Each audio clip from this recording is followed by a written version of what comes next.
Inaabangan na din ang bentahan ng 20 pesos na bigas sa mga Kadiwa stores sa Metro Manila. Sa ngayon ay tuloy-tuloy ang paghahatid ng abot-kayang agricultural products kahit sa magigiting nating uniformed personnel. Sa katunayan, may kadiwa ng Pangulo na rin sa Eastern Police District. Silipin natin yan sa sentro ng balita ni JM Pineda.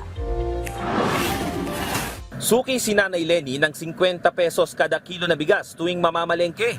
Pero dahil paparating na umano ang 20 pesos na bigas, paniguradong ito na daw ang kanyang tatangkilikin para makatipid. Napakalaking tulong ng 20. Bakit?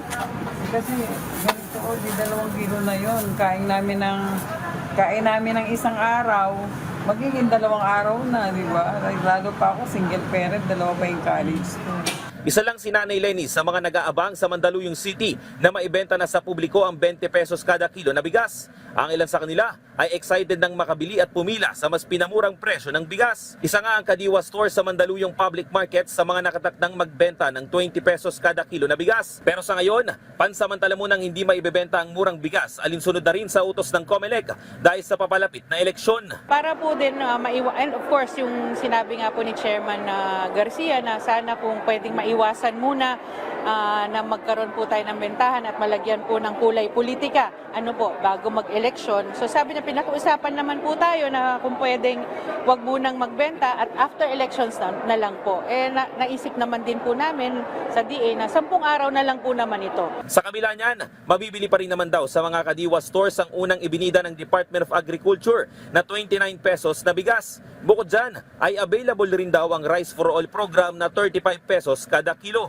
Ayon sa mga tindera, 40 sako ang idinideliver sa kanila simula nang ipinatupad ang 29 pesos kada kilo na bigas. 1 hanggang 2 linggo lamang ito tumatagal at nauubos agad. Kaya naman inaasahan nila na mas tatangkilikin ng mga mamimili ang 20 pesos na bigas. Samantala, inilunsad naman ngayong araw ang kadiwa ng Pangulo sa Eastern Police District. Ito na ang ika-4 na nagtayo ang DA ng kadiwa ng Pangulo sa mga district station ng PNP. Patunay daw ito ng mas malalim na ugnayan ng mga ahensya.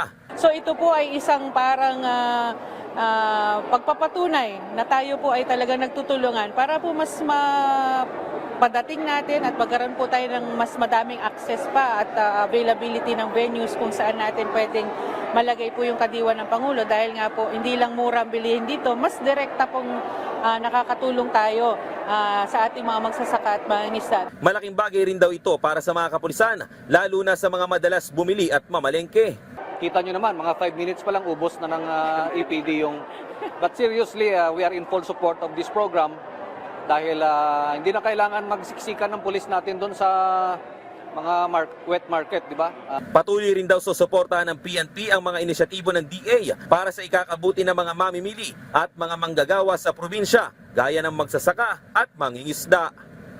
JM Pineda para sa Pambansang TV sa Bagong Pilipinas.